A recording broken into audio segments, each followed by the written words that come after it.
দাড়িতে সুন্নাত, টুপিতে সুন্নাত, পোশাকেও সুন্নাত আছে। পাথরের আঘাত খাওয়া সেটা যে সুন্নাত, কেন মনে হয় না তোমার কাছে? কেন মনে হয় না তোমার কাছে? দাড়িতে সুন্নাত, টুপিতে সুন্নাত, পোশাকেও সুন্নাত আছে। পাথরের আঘাত খাওয়া সেটা যে সুন্নাত, কেন মনে হয় না তোমার কাছে? কেন মনে হয় না তোমার কাছে? নবীর প্রেমে তুমি দাওয়াতে তাবলীগ ধারণ করেছ বুকে, সেই তুমি আজ কেন জুলুমের প্রতিবাদে আওয়াজ তোলো না মুখে? নবীর প্রেমে তুমি দাওয়াতে তাবলীগ ধারণ করেছ বুকে, সেই তুমি আজ কেন জুলুমের প্রতিবাদে আওয়াজ তোলো না মুখে? মেসওয়াক করো তুমি রোজ প্রতিদিন, মেসওয়াক করো তুমি রোজ প্রতিদিন, সেখানেও সুন্নাত আছে। পাথরের আঘাত খাওয়া, মাঝে মাঝে জেলে যাওয়া সেটা যে সুন্নাত, কেন মনে হয় না তোমার কাছে? কেন মনে হয় না তোমার কাছে? মিলাদুন নবীতে বড় সোচ্চার তুমি, নাকি দেখানো লোক? সেই তুমি জানলে না আমার রাসূল ছিলেন সফল রাষ্ট্রনায়ক। মিলাদুন নবীতে বড় সোচ্চার তুমি, নাকি দেখানো লোক? সেই তুমি জানলে না আমার রাসূল ছিলেন সফল রাষ্ট্রনায়ক। ওহুদের ময়দানে দাঁত ভাঙা ঘটনা, ওহুদের ময়দানে দাঁত ভাঙা ঘটনা তোমার কিতাবে কি আছে? পাথরের আঘাত খাওয়া, মাঝে মাঝে রিমান্ডে যাওয়া সেটা যে সুন্নাত, কেন মনে হয় না তোমার কাছে? কেন মনে হয় না তোমার কাছে? ঠিক না বেঠে? শুধু দাড়িতে সুন্নাত, টুপিতে সুন্নাত, পাঞ্জাবিতে সুন্নাত, খাওয়ার শেষে মিষ্টি খাওয়া সুন্নাত মানতে আমাদের কোনো আপত্তি নাই। এমনকি বিয়ে করা সুন্নাত মানতে আপত্তি নাই, মেসওয়াক করা সুন্নাত মানতে আপত্তি নাই, তারাবির সুন্নাত নামাজ পড়তে আপত্তি নাই। কিন্তু আল্লাহর রাসূল 27টি যুদ্ধ করেছেন, নিজ হাতে তরবারি নিয়ে নিজের দান মোবারক শহীদ হয়েছে। তায়েফের রাস্তায় রক্ত ঝরেছে, উহুদের ময়দান রক্তে রঞ্জিত হয়েছে। আল্লাহর রাসূল সাল্লাল্লাহু আলাইহি ওয়াসাল্লাম নিজের জন্মভূমি মাতৃভূমি মক্কায় টিকতে পারেন নাই, হিজরত করে মদিনায় আসতে হয়েছে। এই শক্ত শক্ত সুন্নাত গুলো মানতে রাজি নেই এমন আল্লাহর ওলি সাতক্ষীরায় একটাও নেই। এনে আছে, সাতক্ষীরায় আছে, এই সদরেই আছে, এই মাহফিলে আছে। কারা কারা হাত তোলেন?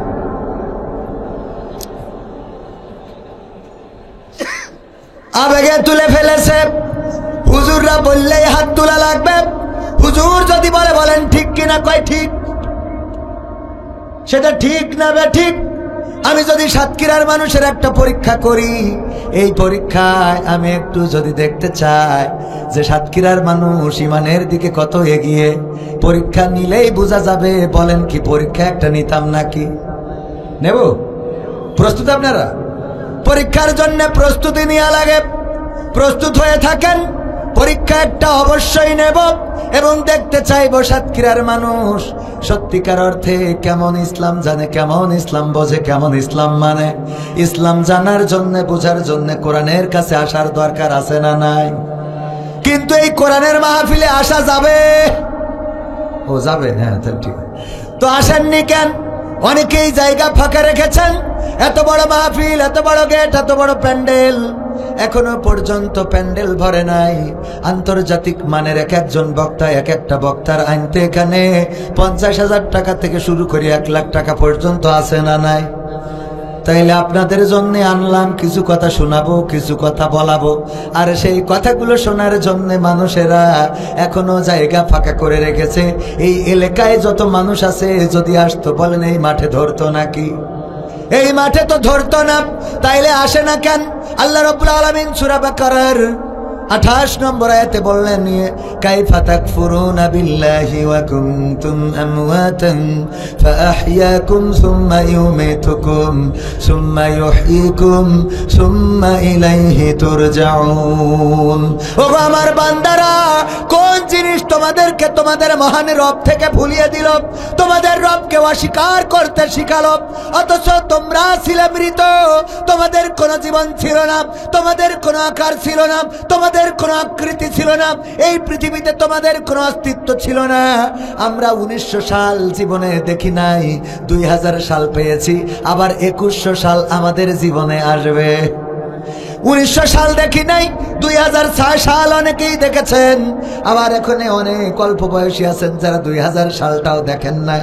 আবার যারা 1900 দেখেন নাই, দেখলেন 2000, সামনে 2100 সাল আসবে। বলেন দেখার মতো কেউ আজ বেঁচে থাকবেন নাকি এখানে? একজনও কি থাকবে? আল্লাহ যদি 2-1জনকে রাখেন, তাও এমন অবস্থায় থাকবে ও নেটওয়ার্কের বাইরে টাওয়ার পাবে না। কথা কয় না? ঠিক মতো টাওয়ার পাবে না। যদি বলেন চাচা যাও ওখানে, কবে পুঁইশাক রান দিল, মানে নেটওয়ার্ক চলে যাবে। ঠিক বললাম না ভাই? ঠিক বললাম? কারণ এখনো 25 সাল, এখনো 75 বছর যদি কেউ বাঁচে, তাইলে সেই 2100 সাল দেখবে। ওগো আমার ভাইয়েরা, 2100 সাল আসার আগে কবির বিন সামাদ চলে যাবে, ভাইজান চলে যাবে। আমার শ্রদ্ধাভাজন ভাইজান আব্দুল হান্নান ওমর সাহেব চলে যাবেন। এই পৃথিবী ছেড়ে চলে যেতে হবে, অন্ধকার কবরে পাড়ি জমাতে হবে। আল্লাহ এই জন্য যেন একটু আক্ষেপের সুরে বললেন, ওগো আমার বান্দারা, কোন জিনিস তোমাদেরকে সেই রব থেকে ভুলিয়ে দিল? তোমাদের এই জমিনে কোনো অস্তিত্ব ছিল না, আকার ছিল না, আকৃতি ছিল না, তোমাদের এই জমিনে কোনো বিচরণ ছিল না।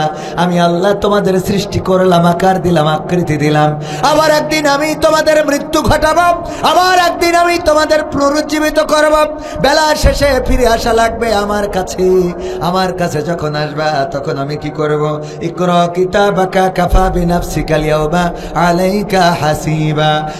তোমার পড়তে দেব তোমার আমলনামার কিতাব। তুমি কি করেছো দুনিয়ার পরে, কোন কাজ করেছো, কোন কাজ করো নাই, সব তোমার এই কিতাবে রেকর্ড থাকবে। এই কিতাব যখন হাতে ধরিয়ে দেবে, পৃষ্ঠা উল্টাবেন, আর প্রতিটা পৃষ্ঠায় পৃষ্ঠায় অন্যায় অপরাধ আছে না নাই? আমি কত বড় পাপী পৃথিবীর কেউ না জানলেও জানেন কে? আমি প্রায়ই বলি, আমার মা যদি আমার অপরাধ জেনে যেতেন, তাইলে আমার মা ভাত রান্না করে খাওয়াতো না। বলতো, এমন কুলাঙ্গার সন্তান তো আমি পেটে ধরি নাই, বেরিয়ে যাও বাড়ি থেকে, তোমারে খাইতে দেব না। এমন অপরাধ আছে, যদি বাবা জেনে যেত, বাড়ি থেকে ঘাড় ধাক্কা দিয়ে বের করে দিত। এমন সন্তান খবরদার আমার জমিনে, আমার বাড়িতে ঢুকবি না। আমার বন্ধুরা যদি জেনে যেত, বন্ধুরা বলতো, দোস্ত তুমি এত খারাপ, তুমি এত নষ্ট, এটা তো জানতাম না। আমার স্ত্রী যদি জেনে যেত, আমার সাথে ঘর কন্যা করতো না। আমার সন্তানেরা যদি জেনে যেত, আমাকে আব্বা বলে ডাকতো না। এমনকি যদি আপনারা জেনে যেতেন, এই স্টেজে বসে আমাকে কথা বলতে দিতেন না। এমন নষ্ট হুজুর, এমন গুনাহ, এমন পাপ। আর এই কবির বিন সামাদ আমাদের সামনে আঙুল নাচিয়ে কথা বলে। আমার গুনার যদি দুর্গন্ধ থাকতো, আমার ওমর ভাই চেয়ারটা সরিয়ে নিতেন, ভাই যেন চেয়ারটা সরিয়ে নিত। আরে এমন গুনাহ হুজুর করেছে, দুর্গন্ধের জ্বালায় বাঁচা যায় না। কত গুনাহ করলাম পৃথিবীর কেউ জানে না, জানেন আল্লাহ। পরকালের ময়দানে যদি আমলের খাতাটা ধরিয়ে দেবে, আল্লাহ কি বলবো, কি বলবো, কি জবাব দেবো, এই চিন্তায় তো পেরেশানি। যেই গুণের খবর মা জানলে ভাত রান্না করে খাওয়াতো না, স্ত্রী জানলে সংসার করতো না, সন্তান জানলে আব্বা বলে ডাকতো না, এমন গুনার খবর জানেন আল্লাহ। আজকে যদি মারা যায়, কাল কি নিয়ে দাঁড়াবো আল্লাহর দরবারে? কি আমল আছে রে? ফজরের নামাজ কয়জনের আদায় হয়েছে? আদায় করলেও কয়জন জামাতে পড়লাম? সকালবেলা কোরআনটা পড়ে কয়জন দিনের শুরুটা করেছেন? কয়টা ভালো কাজ করেছেন আজকে এই দিনের মধ্যে? রাত্রে ঘুমানোর সময় কি একটু আত্মসমালোচনা করেন? আহারে আল্লাহ, তুমি একটা দিন দিলা, খাইলাম, পড়লাম, এত কিছু খাওয়াইলা, এই বাড়িতে আইলাম, কত কি খাওয়াইলো, ইলিশ মাছ, ট্যাংরা মাছ, শোল মাছ, বোয়াল মাছ, তরকারি, গোশত, কত আদর, কত আপ্যায়ন, কত যত্ন, এত কিছু যে রিজিকে লিখলা আল্লাহ, তোমার তো শুকরিয়া আদায় করলাম না। আল্লাহ ওই দিন কিতাব ধরাই দেবে, যেই কিতাবে কোনো কাজ এড়াবে না, সব লেখা থাকবে। কবির বিন সামাদ কোন রাতে কোথায় কি করেছে, কোন দিনে কোথায় কি করেছে, সব লেখা থাকবে। ওই পরকালের ময়দানে হিসাব গ্রহণ করার জন্য আমরাই যথেষ্ট হয়ে যাব। ওগো সাতক্ষীরাবাসী, ওগো ভাদুড়িয়াবাসী, ভাড়ুখালীবাসী, আজকের এই মাহফিল, কোরআনের মাহফিল প্রতি বছর হয়। কত বছর? 25তম। প্রথম বছর যারা এসেছিল অনেকেই আজকে কবর দেশের বাসিন্দা।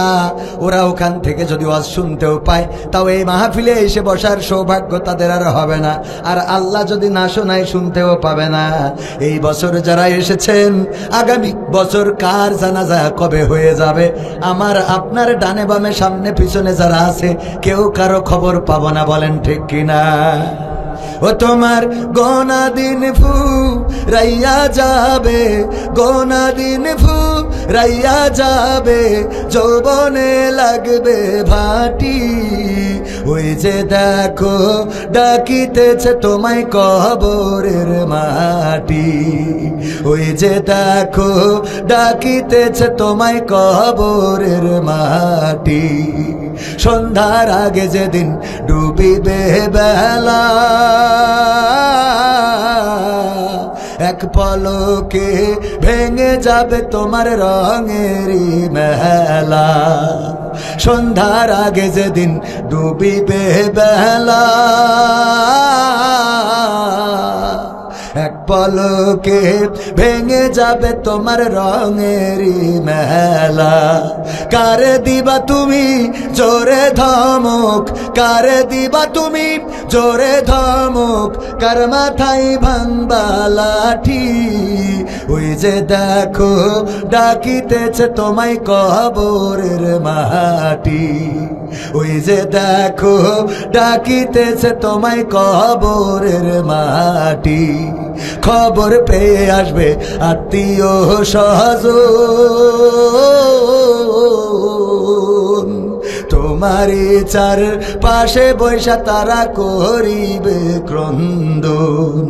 খবর পেয়ে আসবে আত্মীয় স্বজন,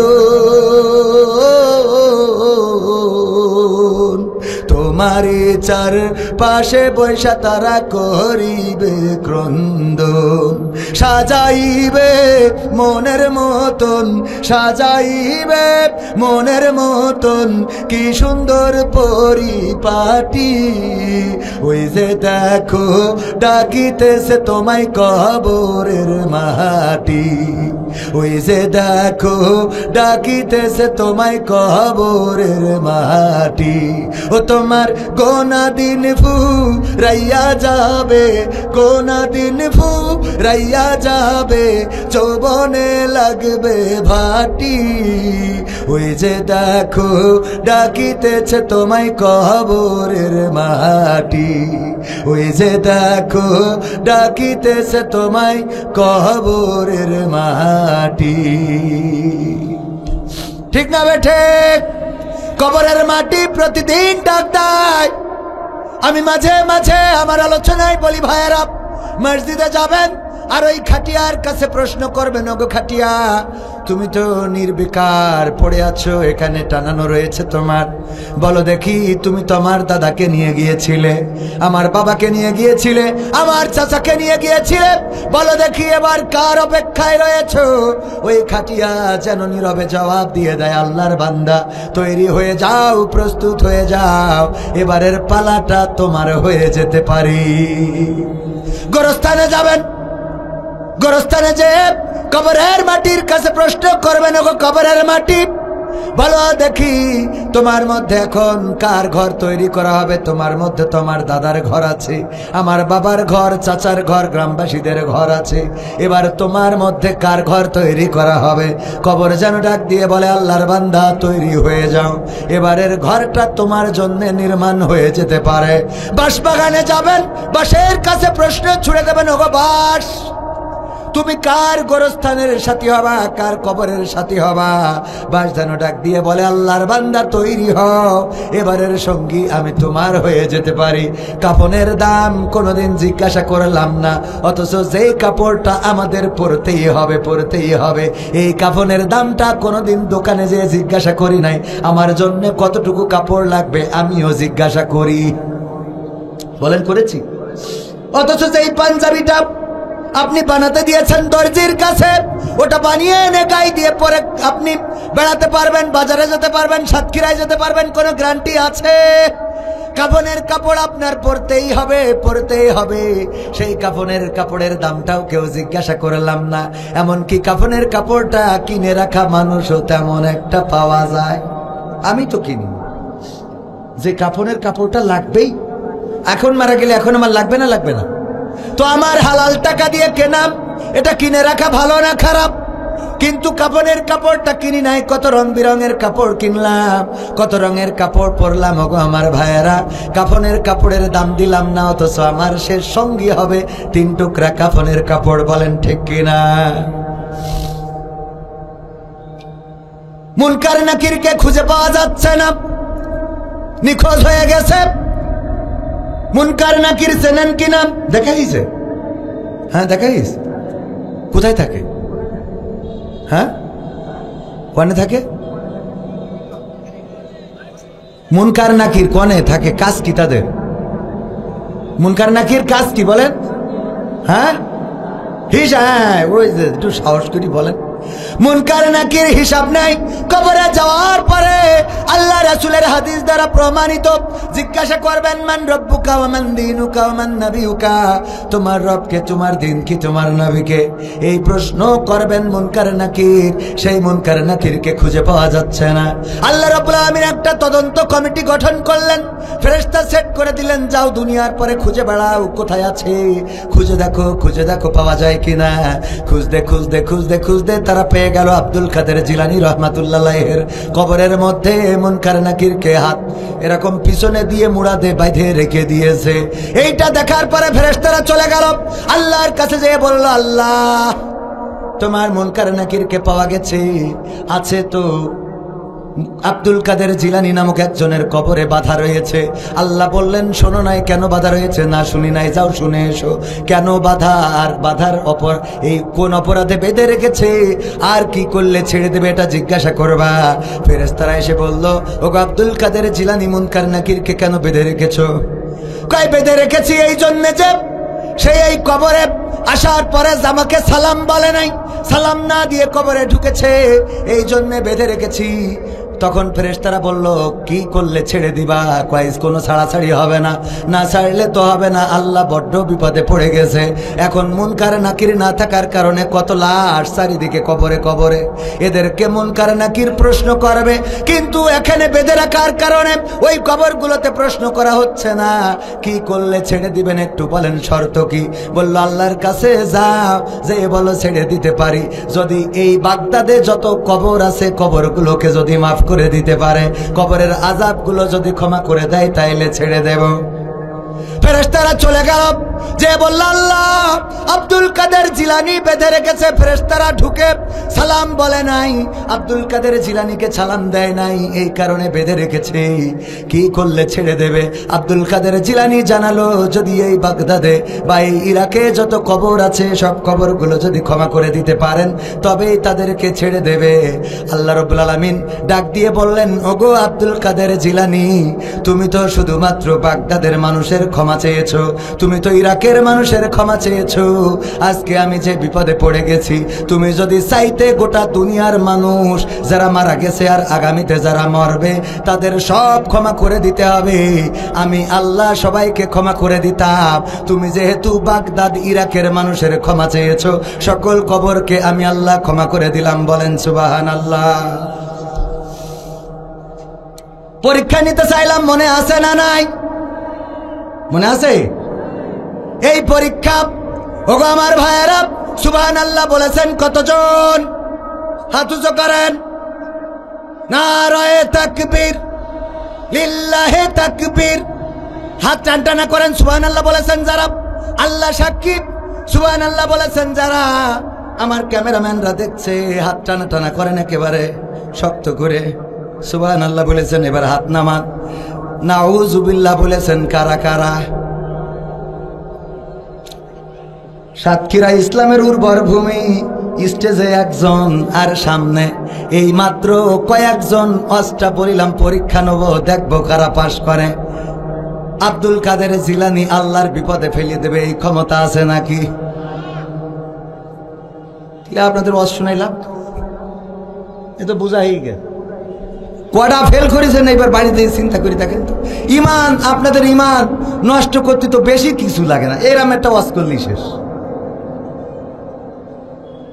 বেশি কিছু লাগে?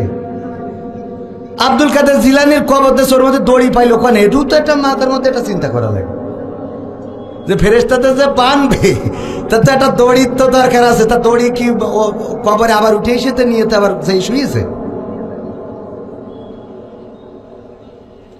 যাদের এতটুকু কমন সেন্স নাই, তারা ইমান বাঁচাবেন কি করে?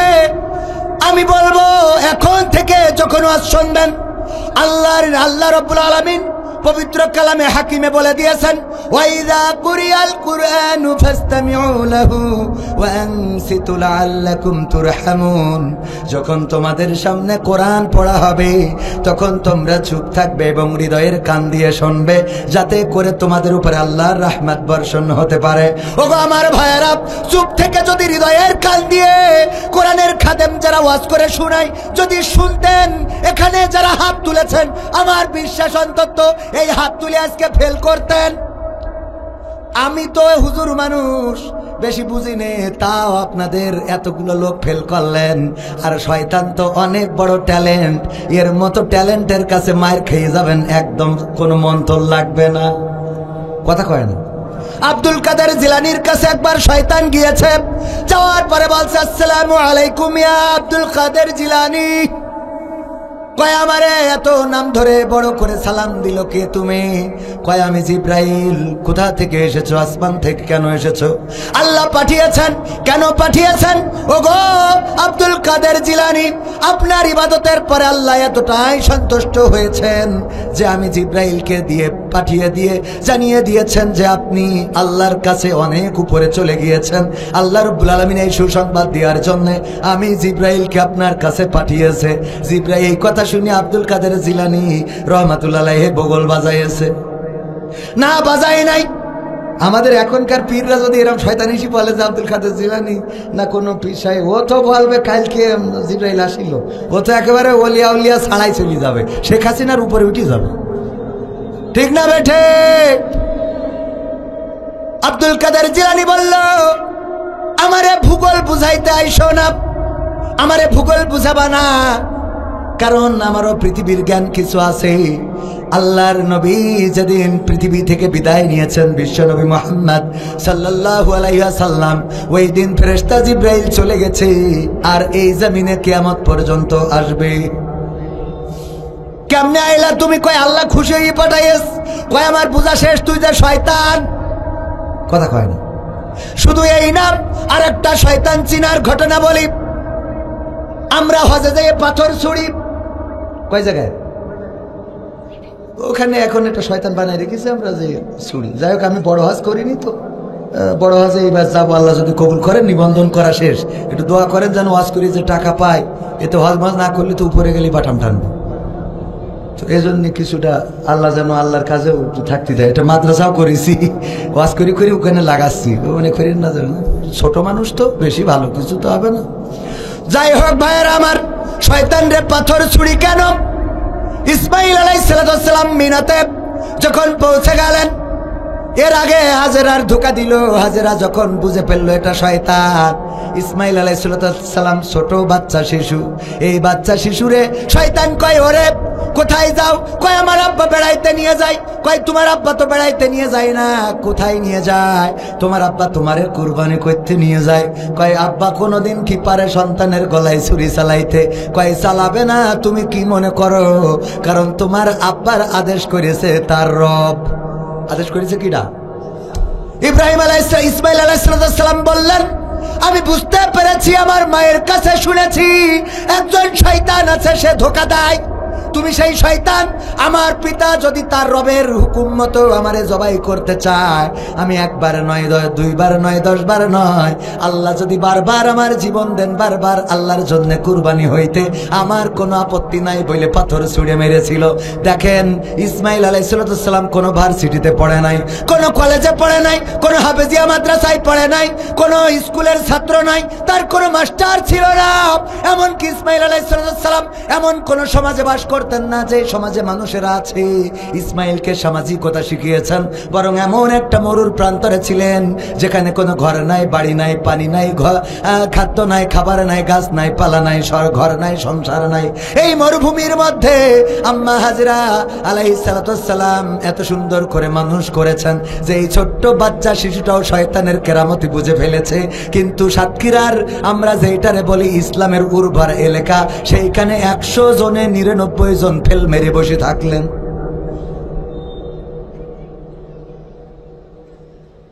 সমাধান খুঁজে খুঁজে ক্লান্ত হয়েছ যারা, সমাধান যদি পেতে চাও, সব পথ গিয়ে ভুলে কোরআন দেখো খুলে, সমাধান যদি নিতে চাও। সমাধান খুঁজে খুঁজে ক্লান্ত হয়েছ যারা, সমাধান যদি পেতে চাও, সব পথ গিয়ে ভুলে কোরআন দেখো খুলে, সমাধান যদি নিতে চাও। সমস্যা যত সব দূর করে দিবে রব, সমস্যা যত সব দূর করে দিবে রব, যদি তুমি যাও চেয়ে যাও। সমাধান সমাধান খুঁজে খুঁজে ক্লান্ত হয়েছ যারা, সমাধান যদি পেতে চাও, সব পথ গিয়ে ভুলে কোরআন দেখো খুলে, সমাধান যদি নিতে চাও। কোরআন ধরি না বলে, কোরআন পড়ি না বলে চারিদিকে হই লাঞ্ছিত, কোরআন জানি না বলে, কোরআন মানি না বলে সব অধিকার বঞ্চিত। কোরআন ধরি না বলে, কোরআন পড়ি না বলে চারিদিকে হই লাঞ্ছিত, কোরআন জানি না বলে, কোরআন মানি না বলে সব অধিকার বঞ্চিত। মরিচিকার পিছে না ঘুরে মিছে মিছে, মরিচিকার পিছে না ঘুরে মিছে মিছে, কোরআনটা খুলে দেখে না। সমাধান সমাধান খুঁজে খুঁজে ক্লান্ত হয়েছ যারা, সমাধান যদি পেতে চাও, সব পথ গিয়ে ভুলে কোরআন দেখো খুলে, সমাধান যদি নিতে চাও। কোরআনেই বলা আছে কোন পথে চলবে, কোন পথে মিলবে মুক্তি, কোরআনেই লেখা আছে কোন পথে শান্তি, কোন পথে আসবে শক্তি। কোরআনেই বলা আছে কোন পথে চলবে, কোন পথে মিলবে মুক্তি, কোরআনেই লেখা আছে কোন পথে শান্তি, কোন পথে আসবে শক্তি। আলে আর আলোয়ে প্রতারিত না হয়ে, আলে আর আলোয় প্রতারিত না হয়ে কোরআনটা খুলে দেখে না সমাধান। সমাধান খুঁজে খুঁজে ক্লান্ত হয়েছো যারা, সমাধান যদি পেতে চাও সব পথ গিয়ে ভুলে কোরআন দেখো খুলে, সমাধান যদি নিতে চাও কোরআনেই খুঁজে পাবে সংসার নীতি, আর কি হবে রাষ্ট্রের নীতি। কোরআনের আইন চললে দেশে দূর হবে সব দুর্নীতি। কোরআনেই খুঁজে পাবে সংসার নীতি, আর কি হবে রাষ্ট্রের নীতি। কোরআনের আইন চললে দেশে দূর হবে সব দুর্নীতি।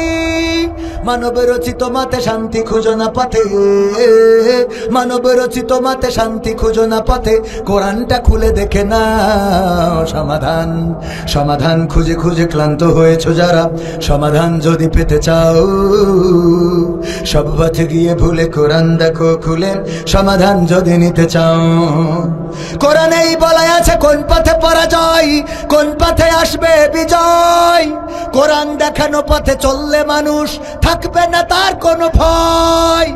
কোরআনেই বলা আছে কোন পথে পরাজয়, কোন পথে আসবে বিজয়। কোরআন দেখানো পথে চললে মানুষ থাকবে না তার কোনো ভয়। দুনিয়া খেরাতে শান্তি পাবে তাতে, দুনিয়া খেরাতে শান্তি পাবে তাতে, কোরআনটা বুকে তুলে না সমাধান। সমাধান খুঁজে খুঁজে ক্লান্ত হয়েছো যারা, সমাধান যদি পেতে চাও সব পথ গিয়ে ভুলে কোরআন দেখো খুলে, সমাধান যদি নিতে চাও।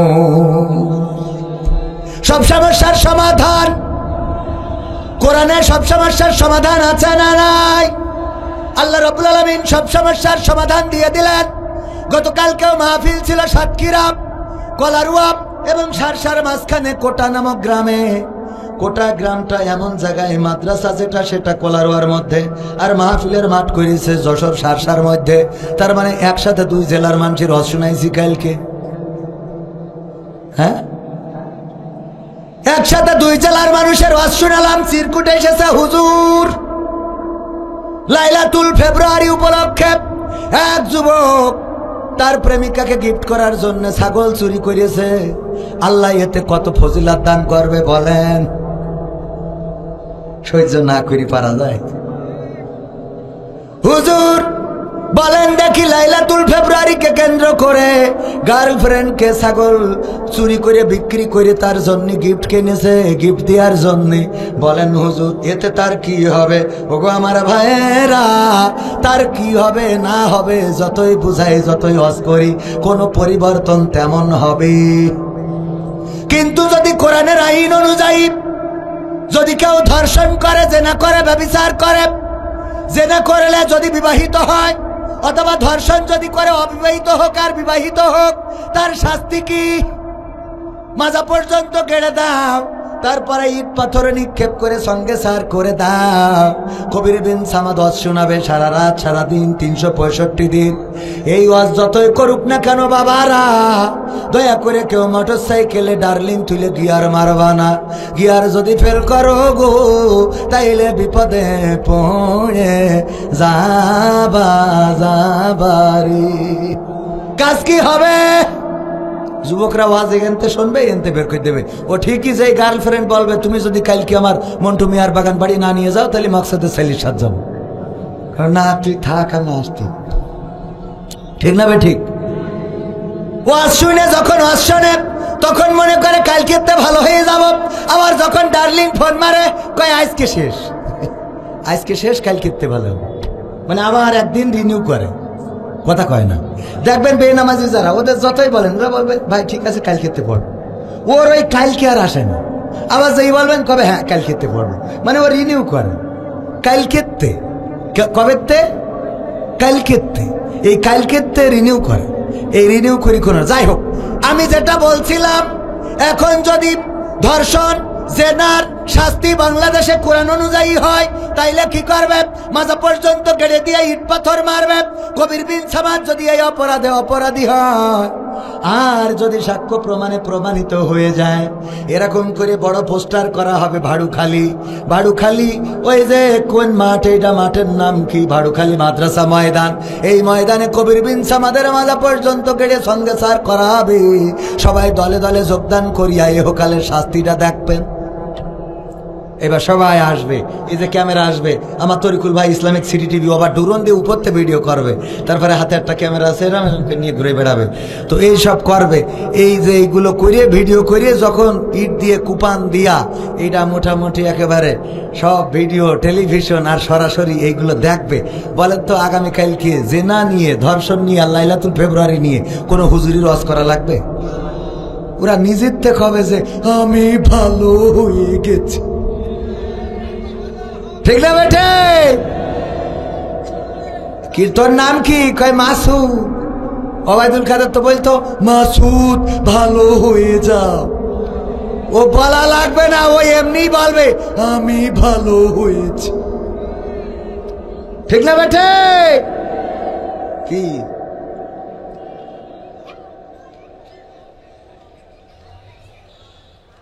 হুজুর আসসালামু আলাইকুম, আপনার কাছে একটা অনুরোধ করছি, একটি সঙ্গীত গাওয়ার জন্য। কোথায় আছে কাদের কাকা? বাবারে তোদের এত দরকার কেন কাদের কাকা? আমরা 16টা বছর রক্ত দিয়ে, জীবন দিয়ে, শহীদ হয়ে, জেল খেটে, ফাঁসিতে ঝুলে, খুন হয়ে, গুম হয়ে যাকে তাড়ালাম, ওদের কয় কোথায় আছে কাদের কাকা? এটা খুঁজ দিয়ে হবে। তুই কি মানুষ যা আবার ওর খুঁজে আনতে বলিস? হ্যাঁ, হিসাব বাকি। ও মানে খুঁজে এনে বাটাম টানতে হবে? এটা হবে না, এটা হবে ভাইরা আমার। আসলে আমি তো আকর্ষণ, এখানে কি লেখা? বিশেষ আকর্ষণ। এখন আকর্ষণ মানে মাঝে মাঝে একটু উল্টো পাল্টা বলতেই হয়।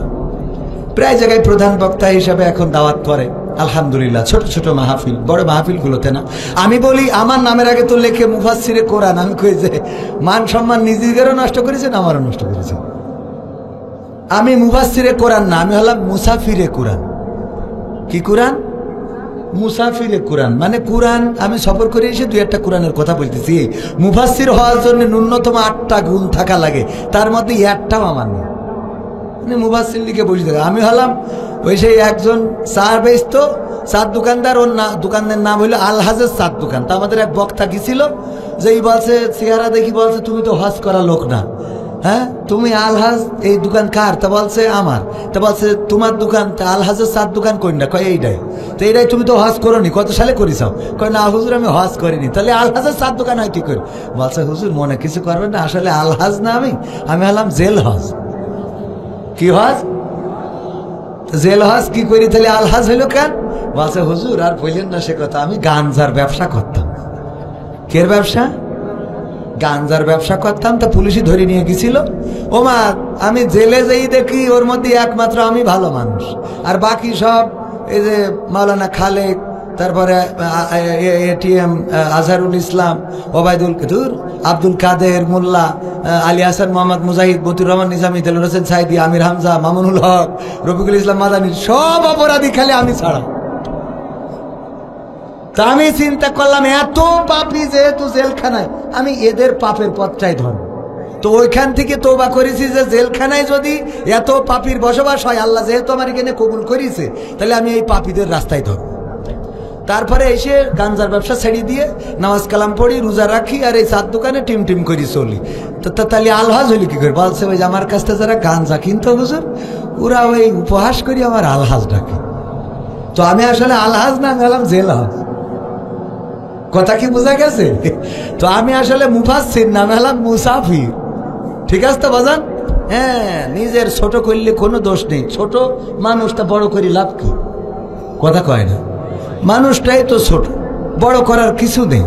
মারা যাওয়ার পরে বিছান মাটিতে পড়ে থাকতে হবে। আপনার মাসি এসে ভন ভন করবে, কোনো উড়াইনোর ক্ষমতা নেই। আছে? নাই।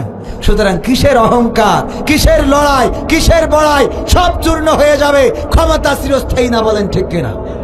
ক্ষমতায় কেউ স্থায়ী হয় না, হোক না সে হাসিনা কি বারে না, সে আরটা চিরকাল থাকে না।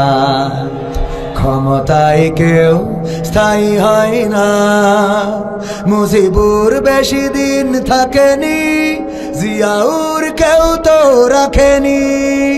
মুজিবুর বেশি দিন থাকেনি, জিয়াউর কেউ তো রাখেনি। এরশাদ চলে গেছে পৃথিবী ছেড়ে, এরশাদ চলে গেছে পৃথিবী ছেড়ে, কেউ আজ তার কথা কয় না। ঠিক না বেঠে? ক্ষমতায় কেউ স্থায়ী হয় না, হোক না সে হাসিনা কি বারে না, সে আরটা চিরকাল থাকে না। হাসিনা ক্ষমতা ধরে রাখতে আয়না ঘর বানিয়েছিল, জনগণের রোশানলে দাদার দেশে পালিয়ে গেল। হাসিনা ক্ষমতা ধরে রাখতে আয়না ঘর বানিয়েছিল, জনগণের রোশানলে দাদার দেশে পালিয়ে গেল। ডিবি হারুনের পাশে আর, ডিবি হারুনের পাশে আর পরিমণিদের দেখা যায় না। ঠিক না বেঠে? ক্ষমতায় কেউ স্থায়ী হয় না, হোক না সে হাসিনা কি বারে না, সে আরটা চিরকাল থাকে না। সে আর কি চিরকাল থাকে?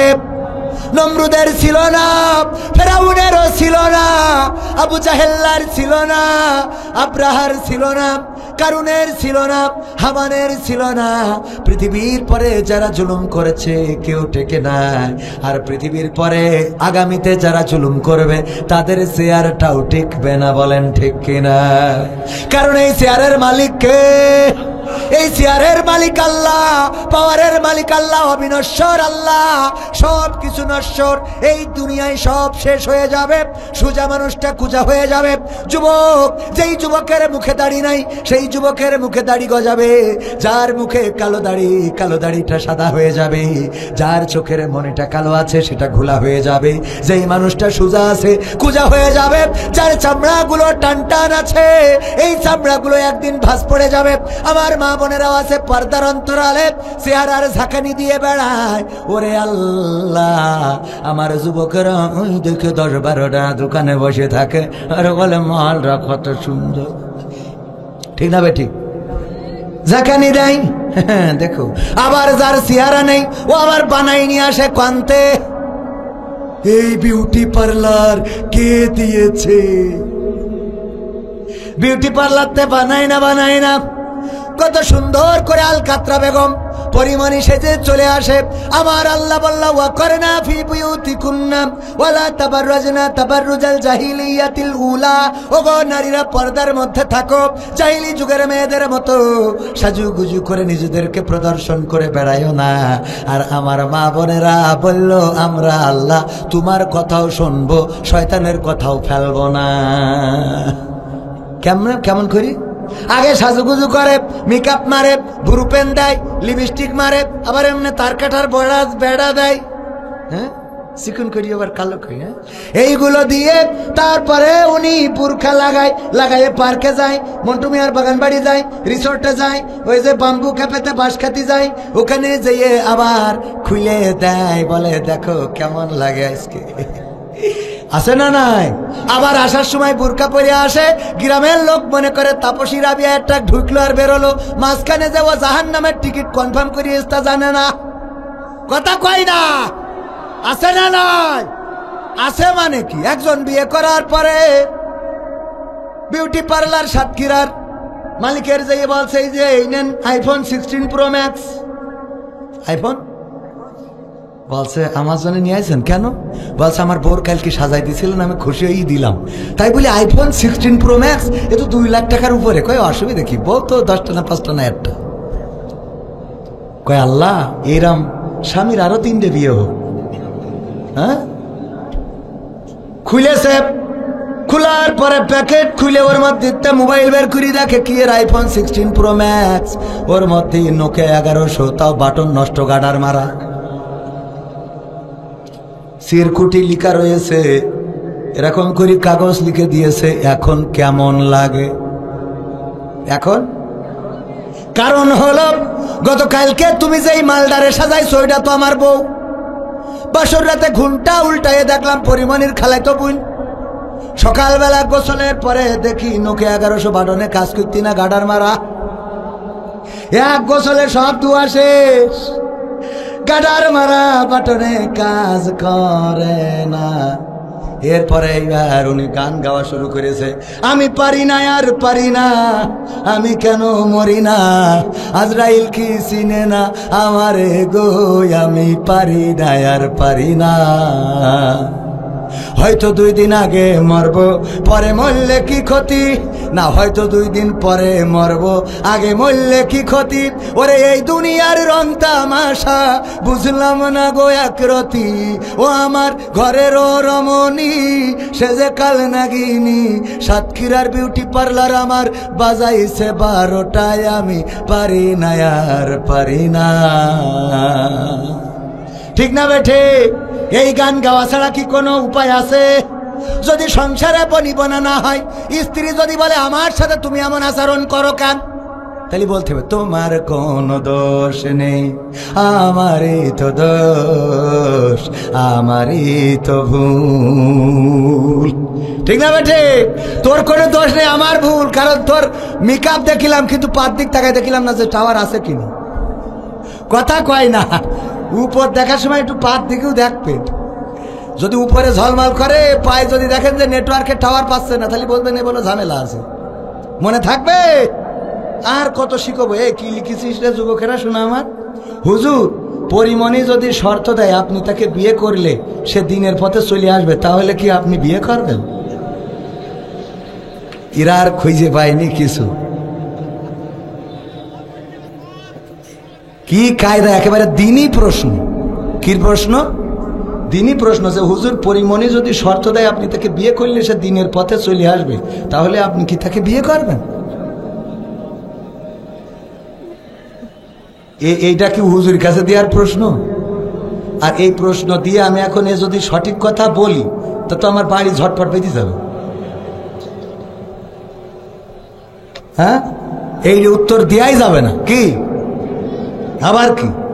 এরা খালি সিরকুট দেওয়ার পরে আছে দেখছি। ও আমার ভাইয়েরা, একাধিক বিয়েতে কোনো অপরাধ নেই, আছে? একাধিক বিয়েতে কোনো অপরাধ আছে? বরং একাধিক বিয়ে করা উত্তম, যদি আপনি সেটা সহযোগিতার নিয়তে অসহায় মানুষের একটা সহায় হয়ে যান, এটা করাও ভালো। কিন্তু আমি বাদে, কারণ ভিডিও হচ্ছে, অন্তত এখানে আমি বাদে বলে দিলাম। কিন্তু আপনারা করতে পারবেন। কারণ কি? কারণ এই সমাজে বিধবা অনেক বেড়ে গেছে, ডিভোর্স অনেক বেড়ে গেছে। অসহায় নারীরা তারা নিজেদের খোরাক যেমন তেমন জৈবিক চাহিদা পূরণের জন্য অনেক সময় অন্যায় পথে পা বাড়ায়। তাদের অন্যায় পথ থেকে ফেরানোর জন্যে, ভালো রাখার জন্যে যদি আপনি একাধিক বিয়ে করেন কোনো অসুবিধা নাই। বরং আল্লাহ শুরুই করেছেন 2 দিয়ে, বলেছেন তোমরা বিয়ে করো 2, 3 অথবা 4। যদি মনে করো ইনসাফ করতে পারবা না, তাহলে তোমরা একটাই সন্তুষ্ট থেকো। শুরু করেছে কয় দিয়ে? 2 দিয়ে। যে 2 দিয়ে শুরু করো, অসুবিধা নেই, 2টা বিয়ে করলে কোনো। কিন্তু আমাদের মা বোনেদের অবস্থা হলো যে আপনি যদি বিয়ে একটা করেন, ওর দুঃখ হলো আপনার যখন পছন্দ হয়েছে আপনি অন্য একদিন মন্টু মিয়ার বাগান বাড়িতে ঘুরে আসতেন, কিন্তু বিয়ে করলেন কি দেখে আপনি মানে অপরাধ করেন, অসুবিধে নেই। অপরাধ করে জাহান্নামে যান, অসুবিধে নেই। ওর বিয়ে করলেন কেন? কথা কয় না।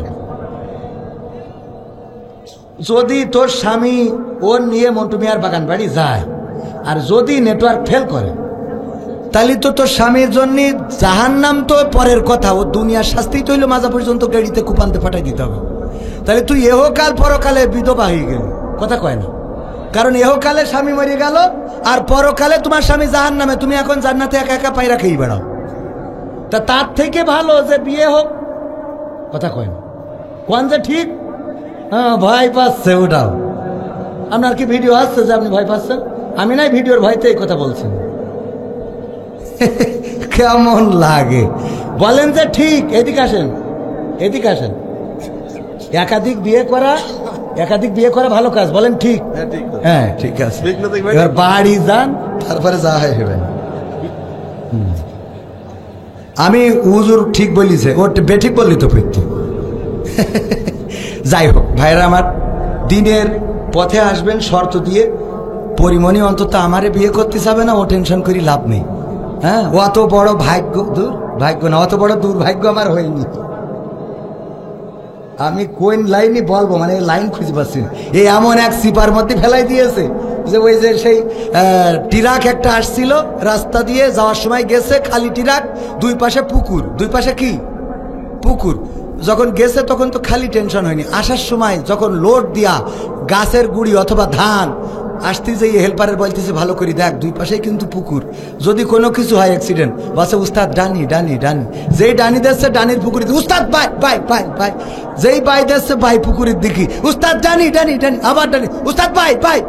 এই দেখে যখন দেখছে যে না কোনো পাই না, উস্তাদ ডানি বাই ডানি বাই ডানি বাই ডানি বাই। তো ডানি ভাই এবার পুকুরের মধ্যে গেছে, ঢুকে গেলি বলছে উস্তাদ যেমনে ভালো সেমনে, যেমনে ভালো সেমনে, যেমনে ভালো সেমনে। মানে এখন তার উপায় নেই, এখন যেমনে ভালো সেমনে। তো আমার এমন প্রশ্ন করে ফেলেছে যে ডানি বলবো না বাই বলবো, এখন যেমনে ভালো সেমনে। ও যা পারে করুক, আমার অত আশা নেই। বাদ ভাইয়েরা আমার, গণতন্ত্রের গান শুনবেন। এই আমি কয়টা করবেন, আমি কয় মিনিট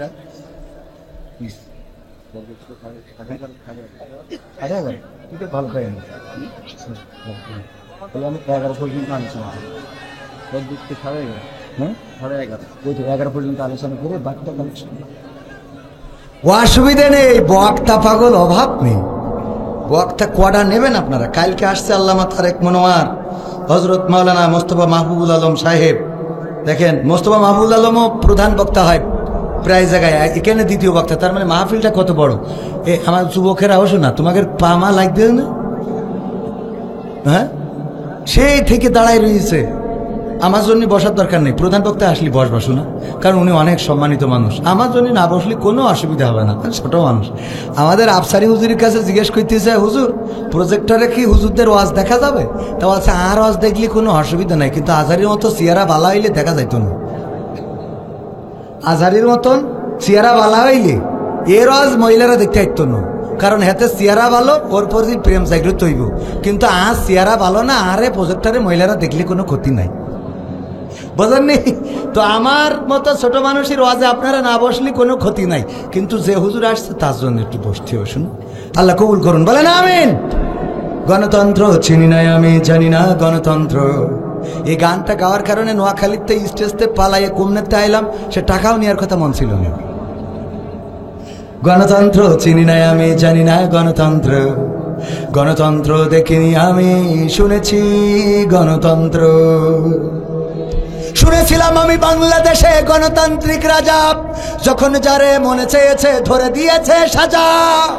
শুনেছিলাম আমি বাংলাদেশে গণতান্ত্রিক রাজা, যখন যারে মনে চেয়েছে ধরে দিয়েছে সাজা। কাউকে দিয়েছে ফাঁসির দণ্ড, রেখেছে আয়না ঘরে, কাউকে আবার লাশ বানিয়ে ভাসিয়েছে সাগরে। কাউকে দিয়েছে ফাঁসির দণ্ড, রেখেছে আয়না ঘরে, কাউকে আবার লাশ বানিয়ে ভাসিয়েছে সাগরে। করেছে এসব কিসের জোরে, ছিল কি দাদার মন্ত্র? কেমন গণতন্ত্র ছিল, কেমন গণতন্ত্র? গণতন্ত্রের আড়ালে ছিল দাদার ষড়যন্ত্র। কেমন গণতন্ত্র ছিল, কেমন গণতন্ত্র? গণতন্ত্রের আড়ালে ছিল মোদির ষড়যন্ত্র। শুনেছি আগে নির্বাচনে লাগতো টাকার নোট, দেখেছি আমরা ভোট করিতে লাগেনি কোন ভোট। ঠিক না ঠিক? এক চাচা গিয়েছেন ভোট দেওয়ার জন্য, যে বলতেছে বাবাজি আমার নাম্বারটা একটু দেখে দাও। ভোট দেওয়ার জন্য আসলাম। বলতেছে চাচা আপনি এই কষ্ট করে আসলেন কেন? কেন আবার ভোট দিতে আসলাম? আবার জিগায় দুধু খাও, বোঝো না? না আইসি ভোট দিতে। কয় চাচা আপনার ভোট তো দিয়া হয়ে গেছে। এটা কেমন কথা বললে বাবা? ভোট দিয়া হয়ে গেল কি করে? চাচা তো বলছে চাচা আপনার তো আসতে দেরি হয়ে গেছে। আমি তো সকালেই রওনা দিলাম। সকালে রওনা দিয়েছেন কখন? বাপু ফজরের নামাজ পড়েই তো রওনা দিছি। কয় আমরা তো সে তাহাজ্জুদ পড়ি কাম সেরে ফেলেছি।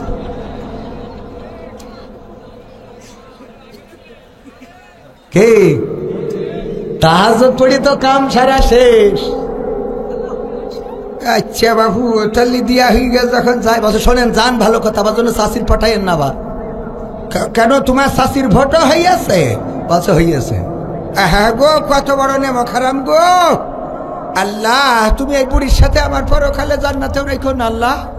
তো বলছে চাচা শাশির পরে এত রাগ কিসি? রাগ করবো না কেন বাবু?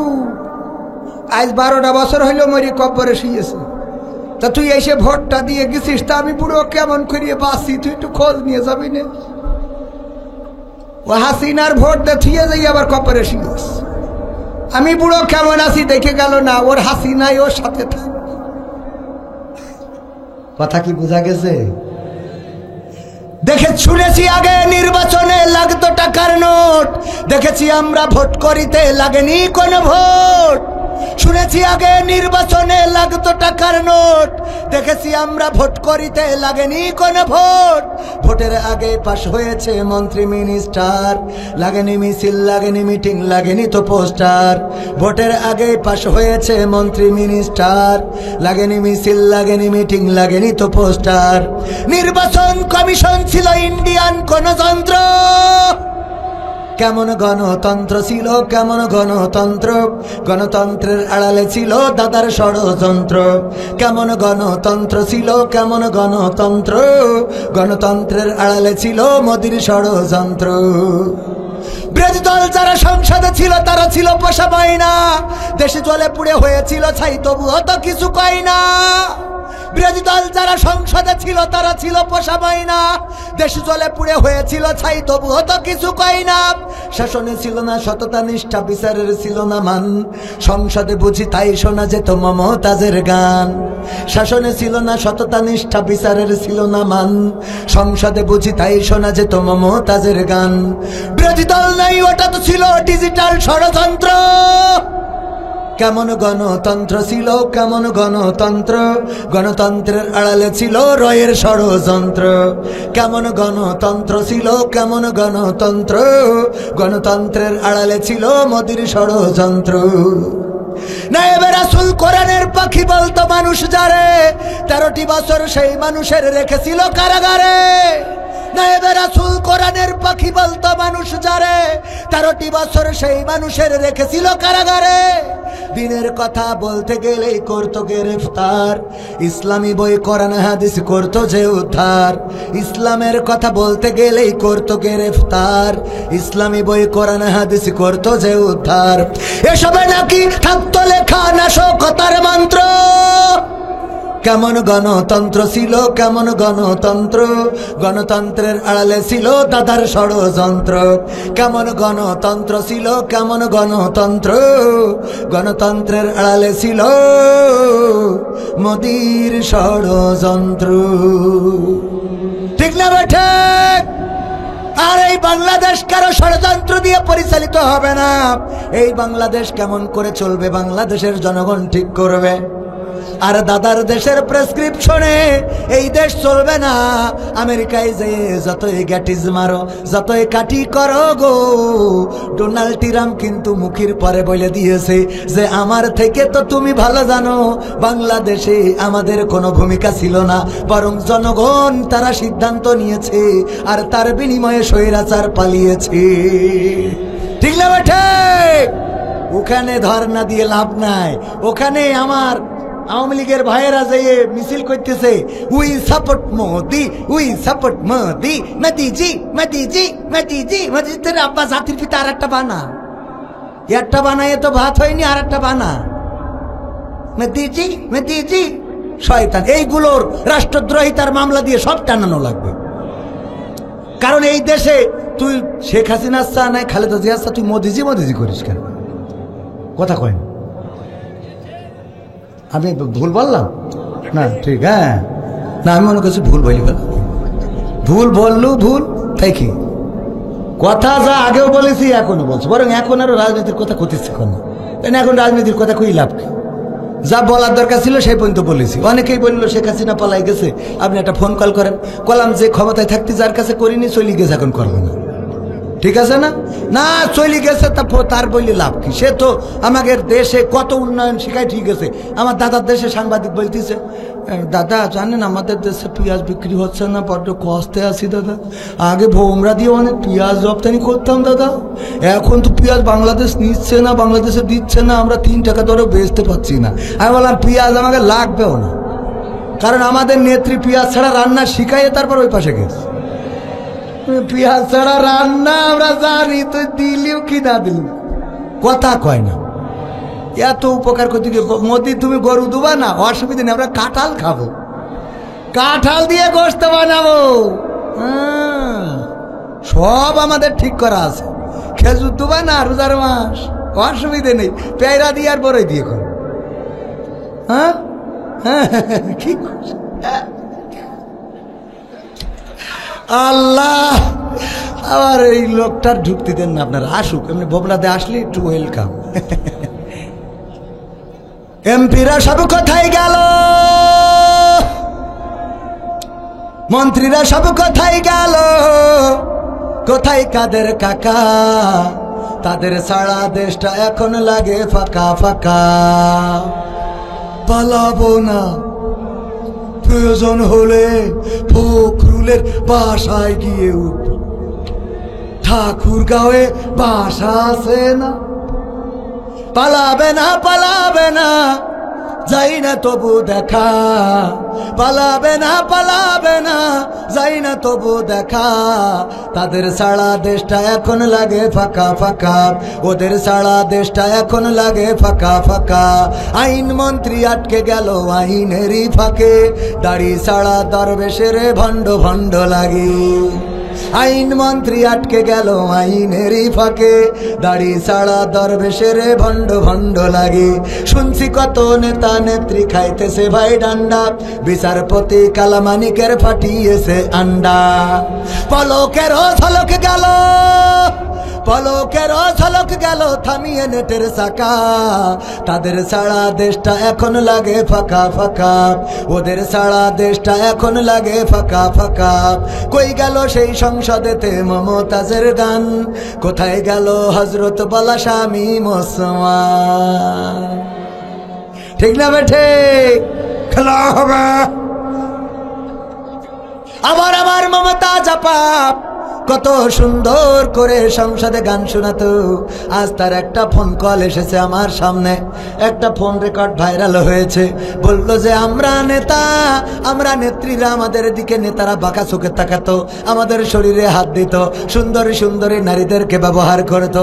যে যত নিজেকে উজাড় করে দিতে পারতো রে, তার দাম তত বেশি ছিল।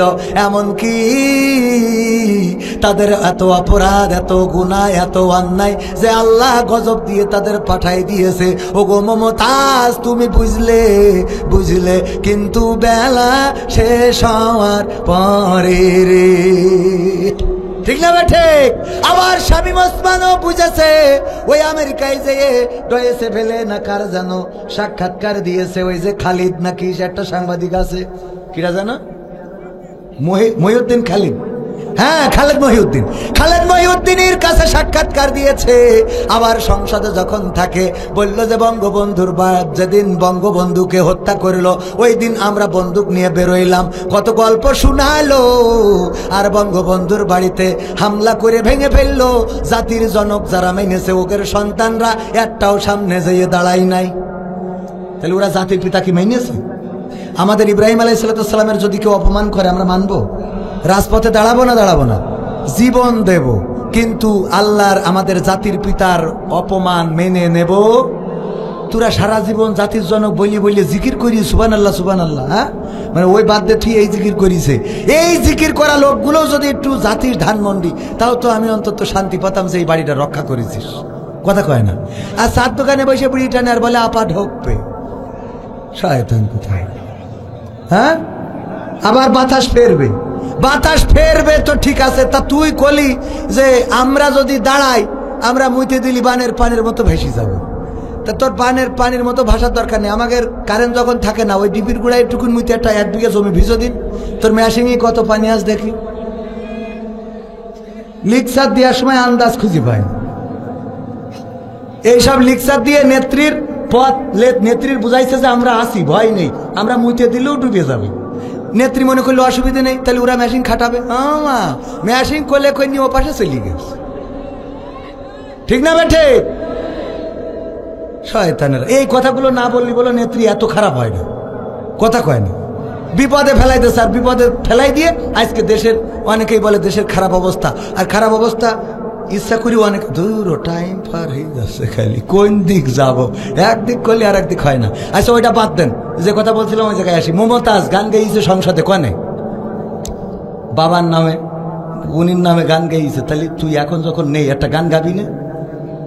আমি শিখাই দিলাম, আমার সোনার ময়না পাখি কোন বা দোষে দাদার কাছে গো,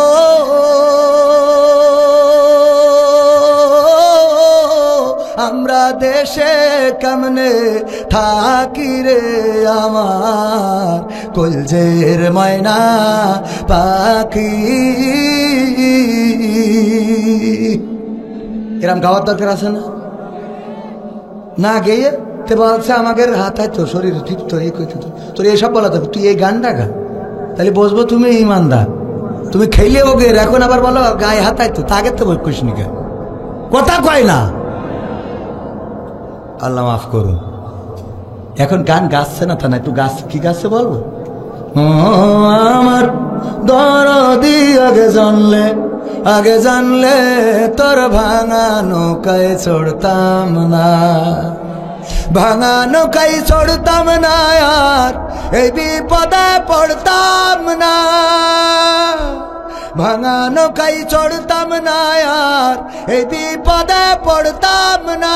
ওরে বর্ডারেতে খাইলাম ধরা, বিসিটাও তো পাইলাম না। আগে জানলে তোর ভাঙা নৌকায় চড়তাম না। কি কথা ঠিক আছে বাজান? কই গেল সেই সংসদেতে মমতাজের গান, কোথায় গেল হযরত বলা স্বামী ওসমান, ইনু মেনন দীপু মনি আছে কারাগারে, বাপ করিলেও পাপ কখনো ছাড়ে কি আর তারে। কোথায় গেল স্পিকারের দৃষ্টি আঁকা বাঁকা, তাদের ছাড়া দেশটা এখন লাগে ফাঁকা ফাঁকা, ওদের ছাড়া দেশটা এখন লাগে ফাঁকা ফাঁকা। কোথায় গেল আরাফাত আর ব্যারিস্টার সুমন, কথা বলার সময় তারা করে নিয়োজন। মুরগি কবির খাইছে ধরা, জাফর কোথায় আছে, গোপনে কি সেও গেল মোদি দাদুর কাছে। কোথায় গেল সালামের কাড়ি কাড়ি টাকা, তাদের ছাড়া দেশটা এখন লাগে ফাঁকা। লাগে না ফাঁকা ফাঁকা কেন লাগে? কারণ আমার ভাইজান একটা মোবাইল কিনে দিয়েছিল, স্ত্রী শখ করেছিল যে আমার একটা মোবাইল আইফোন কিনে দেবা। উনি অনেক কষ্ট করে, না নিজেরই তো আইফোন নেই, তাহলে রেডমি, হ্যাঁ রেডমি ফোন কিনে দিবা। অনেক কষ্ট করে একটা রেডমি ফোন স্ত্রীর কিনে দিয়েছে। ওই যেদিন কিনে দিয়েছে টেলিভিশন খাটাইয়েছে, দেখে টেলিভিশনে বলতেছে এই মোবাইল কে দিয়েছে? শেখ হাসিনা সরকার দিয়েছে। বলছে এই ফোন আমি চালাবো না। তুমি করো বিএনপি, তুমি আওয়ামী লীগের শেখ হাসিনার ফোন আমার আইন দিলে কেন? বলেন দিন সংসারে অশান্তি হয়ে গেল, ঠিক না বেটে? যাই হোক ভাইয়ের আমার, আওয়ামী লীগ এই দেশে রাজনীতি করবে, বিএনপি করবে, জামাত করবে, হেফাজত করবে, জাসদ বাসদ সবাই করতে পারবে, কিন্তু জনগণের পরে জুলুম করা যাবে না, অন্যায় অবিচার করা যাবে না, খুন করা যাবে না, গুম করা যাবে না। ধানমন্ডি 32 নম্বরের বাড়িটা যখন ভেঙেছে আমাদের কলিজায় লেগেছে, অনেকের কলিজায় আগুন জ্বলেছে, কলিজা সারখার হয়ে গেছে। কিন্তু সাতক্ষীরায় যখন বুলডোজার দিয়ে ইসলামী আন্দোলনের নেতাকর্মীদের বাড়িগুলো গুড়িয়ে দেওয়া হয়েছিল, তখন তাদের কলিজার মধ্যে কোনো কথা বলে নাই, বলেন এরা সত্যিকার অর্থে মানবতার পক্ষে না মানবতার দুশ্মন? মানবতার পক্ষে যদি হইতে তাইলে আবার সাতক্ষীরায় আমার ইসলামী আন্দোলনের নেতা কর্মীদের বাড়িগুলো ভেঙে কুড়িয়ে দেয়া হলো, তখন তোমার মানবতা কোথায় ছিল? অনেকেই আবার বলে এই দেশে আওয়ামী লীগ বা অন্য যারা পালিয়ে গিয়েছে তারা রাজনীতি করতে পারবে, আমাদের কোনো আপত্তি নাই, এটা তাদের গণতান্ত্রিক অধিকার। কিন্তু যারা বলে যে পারবে, আমি তাদের কাছে প্রশ্ন করতে চাই, নেত্রীর বাড়ির সামনে যখন বালুর ট্রাক ছিল তখন গণতন্ত্র কোথায় ছিল? কথা কয় না।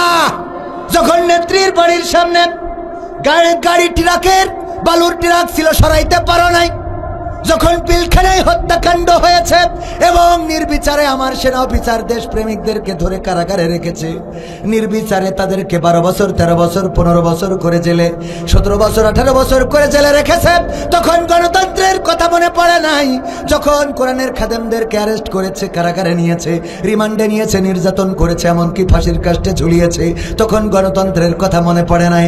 যখন কোরআনের পাখি আল্লামা দেলওয়ার হুসাইন সাইদিকে 13টা বছর কারাগারে রেখেছে, আহারে এই মানুষটার কোরআনের ময়দানে আর ফিরতে দিল না, সেখান থেকে বের করে নিয়ে হাসপাতালে ইনজেকশন পুশ করে শহীদ করে দিল, তারা জানাজাও পড়তে দিল না, তখন গণতন্ত্র কোথায় ছিল? যখন ছাত্র জনতার বুকে গুলি চালালো, শহীদ হয়ে গেল আমার ছাত্র জনতা, আমার আবু সাইদ বুক পেতে দিয়েছিল, ধারণা ছিল এই বুকে গুলি করবে না, কিন্তু ওই নিষ্ঠুর পুলিশ বাহিনী গুলি করলো। পুলিশেরা এখন বলে ভাইয়েরা আওয়াজ করবেন যেন আমাদের ইমেজটা ফিরে আসে, একটু বলবেন। আমি বললাম ইমেজ ফিরার জন্য আমাদের আওয়াজ করা লাগবে না, যদি আপনারা কাজটা ভালো করেন তাইলে আল্লাহ রাব্বুল আলামিন আপনাদের ইমেজটা ফিরিয়ে দিবেন। বলেন ঠিক কিনা? গতকালকে এক পুলিশ আন্দোলনকারীদের ছত্রভঙ্গ করেছে, শুধুমাত্র অ্যাকশন নিয়েছে, লাঠি দিয়ে কারো গায়ে টাচ করে নাই, তারপরেও লোকজন পালিয়েছে, আপনাদের চোখের সামনে পড়েছে না পড়ে নাই? শুধুমাত্র এই মানবতা দেখানোর কারণে ওই পুলিশের প্রশংসা করেছি গোটা বাংলাদেশের জনগণ। বলেন ঠিক কিনা?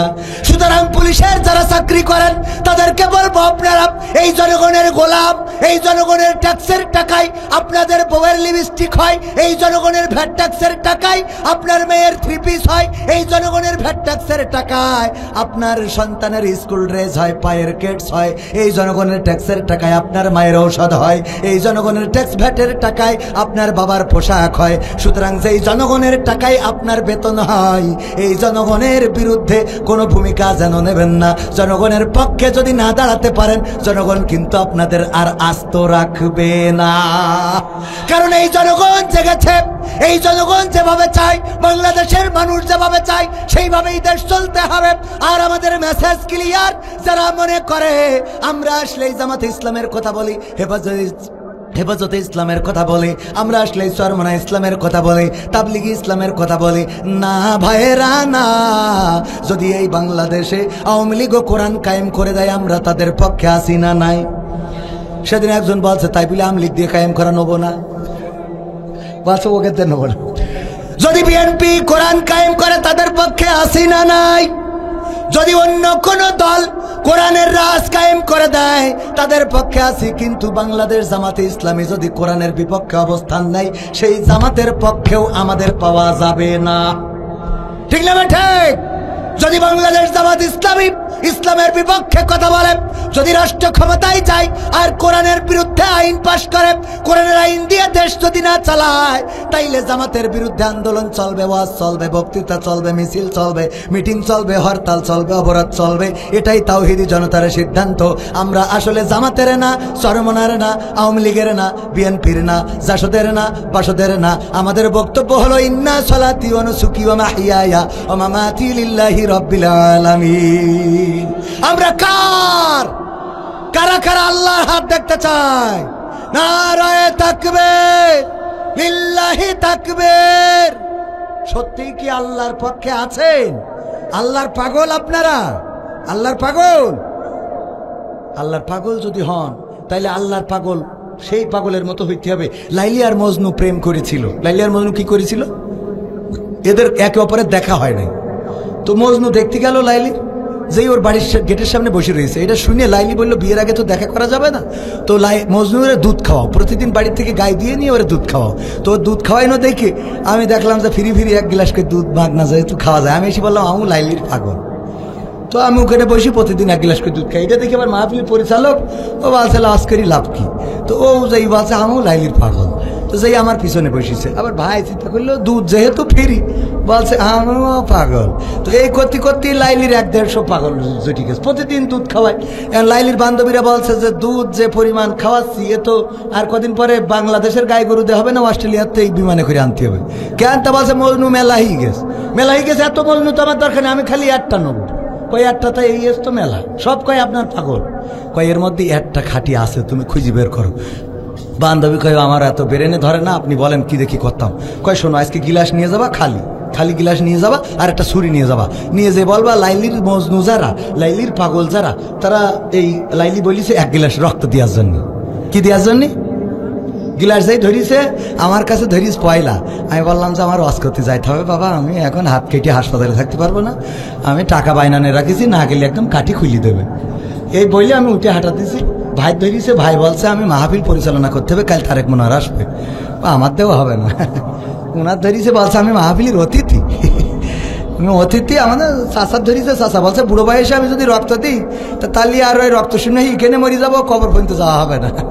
তো এইভাবে সব মজনু এক এক করে কেটে গেছে, খালি বাকি আছে মেনডা। কোনটা? ওর কাছে যাই গিলাস ধরিছে, বলছে লাইলি তো রক্ত চাইছে, বলছে গিলাস ধরো, ভৈরি পাঠাই দিস। বোঝা গেছ তো? তাহলে আসল মজনু চিনা গেছ তো? তো আমরা সবাই আল্লাহর পাগল না? কথা কয় না? মাঝে মাঝে রক্ত লাগলে বোঝা যায় যে পাগল আছে কি নাই। বলবেন যে আমার ধান কাটতে যেতে হবে ভাই। কেউ কেউ আমার বউ বলিস কি, বউ বলিস যে আল্লাহ নবী বউর খুশি রাখতে হবে, তা বউ বলিস আজকে বাড়িতে বেরোবা না। তা আমি আল্লাহ নবীর হাদিস মেনে খুশি রাখার জন্য আজকে যাবো না। শোনো, ওরে হাদিস আল্লাহ আছে না নাই? আপনারা কি এরাম না? ওই অরিজিনালটা আল্লাহর পাগল, অরিজিনালটা অরিজিনাল খারা খারা হাত উঁচু করেন দিন, সব অরিজিনাল। আল্লাহ আমিও তো হাত উঁচু করিস, আমিও অরিজিনাল। আমিও অরিজিনাল। তো তাহলে রক্ত দিয়া লাগবে তো, দেখি তাড়াতাড়ি। এন গান শুনবো, তা সে রক্ত দিয়ে নি একটু। হ্যাঁ বাবারে, একটু লাইন, এই যেটা ওয়াজের লাইনটা তো বুঝতে হবে পাগল। আমি আজকে বিশেষ বক্তা না। হ্যাঁ, তাহলে আল্লাহ বললো ইয়া আইয়ুহাল্লাযীনা আমানু। 200 কেন? অন্তত 500 টাকা না দিলে হয়? নাউজুবিল্লাহ, এতে রক্ত হইলে এটা এই 200 যখন এই জিটাও থাক, এই যখন ফেরত যাওয়ার দরকার না। এই হইল আসল যারা। ছেলে পিলে এর তো তোকে পরীক্ষা নিয়ে এক পরীক্ষায় ফেল করেছিস, এই পরীক্ষায় ফেল করলি বলে তোরা মানে আগে তো পরীক্ষায় ফেল করি জাহান্নামে যাচ্ছিলি, আর এখন ফেল করলি জাহান্নামও জায়গা হবে না। কোয়ানে তা আমু ক্ষতি পারবো না। তাইলে আসল মজনু যারা, তারা এই কোরআনের মাহফিল, মাদ্রাসা, হাফেজে কোরআন পড়ে। এই মাহফিল, মাদ্রাসা এবং হাফেজে কোরআনদের জন্য একটু পকেটের থেকে কিছু রক্ত খরচ করতে হবে। আমি ব্যক্তিগতভাবে 700 টাকা দিলাম, আল্লাহ আমার দানকে কবুল করে নাও। ইয়া আইয়ুহাল্লাযীনা আমানু লিমা তাকুলুনা মা লা তাফআলুন। আল্লাহ বলেছে এমন কথা বললে না।